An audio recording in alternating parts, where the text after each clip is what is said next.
The closure of the borders was not just a necessary evil, but a measure that courted public support at the time the president imposed the restriction.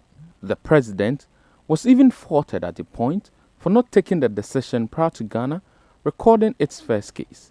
This was at the time the fear of COVID-19 was at its peak. But as the days went by and the fears waned, campaigns for the opening of the borders increased, especially after the president opened air borders, leaving out land borders.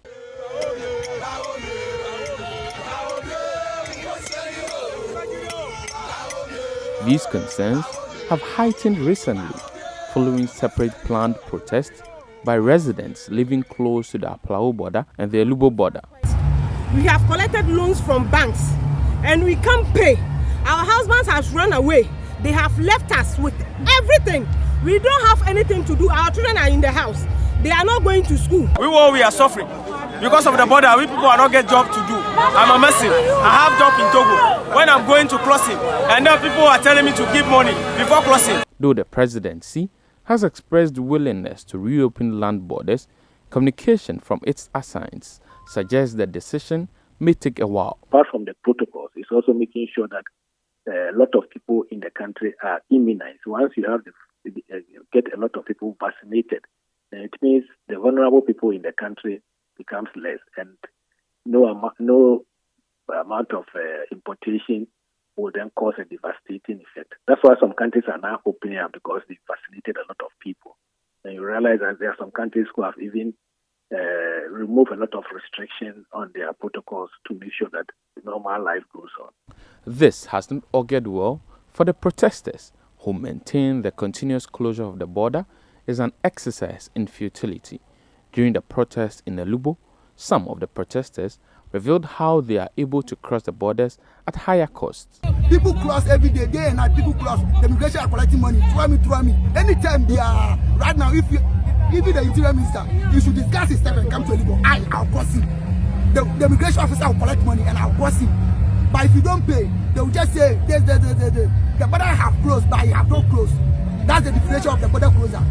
Ghana Immigration Service officers at the Ghana-Burkina Faso border have had cause to complain about the influx of illegal immigrants. If you look at our borders, now that Ghana is in a lockdown and Burkina Faso is not in a lockdown, they don't care if people are coming in. So that is also becoming a big challenge, because people coming from Burkina Faso should have been stopped. But here is the case, they are not stopped. So we are now seen as enemies, but the authorities in Burkina Faso are seen by the travelers as what? Friends. The government strategy of reopening the borders is dependent on inoculating majority of Ghanaians and how best immediate neighboring countries are doing with their COVID-19 management. But the public health analyst Nana Kofi Kwachi, in a Citi News interview recently, doubted the feasibility of government vaccination agenda for the year ending 2021. So if you look at Ghana Health Services' own projected timelines, you look at the J&J being our dominant vaccine in that respect, and you look at the J&J production timelines, where, across the whole continent for the rest of the year, they're going to produce 30 million doses. There is no way Ghana is going to get its full share of 17 million in 2020. That's just not going to happen. So the reality is that the 2020 target of 20 million, just looking at the timelines from manufacturers, from donors, from distributors, it does not support that that's feasible. So we're probably going to be looking at getting to 20 million, maybe even mid to late 2022. With the vaccination target being in contest, border residents may have to largely rest on the state of COVID-19 situation in neighboring countries to convince government to open land borders.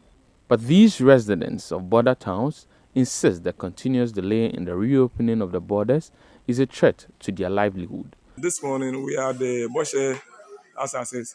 It's a mini market at Elubo.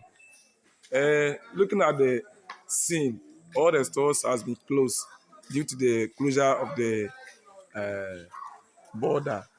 And these people are Ghanaians who went for loans.